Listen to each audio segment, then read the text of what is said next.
ये देखिए देहरादून हाईवे। अरे धीरे चल ले।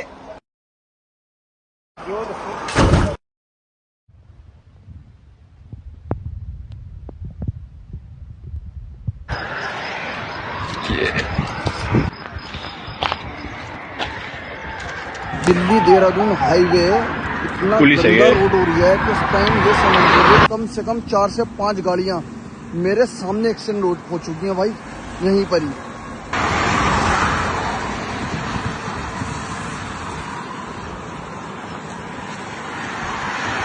गिरते गिरते बच गए हैं, 2 गाड़ियों के अलॉय व्हील टेढ़े हो चुके हैं।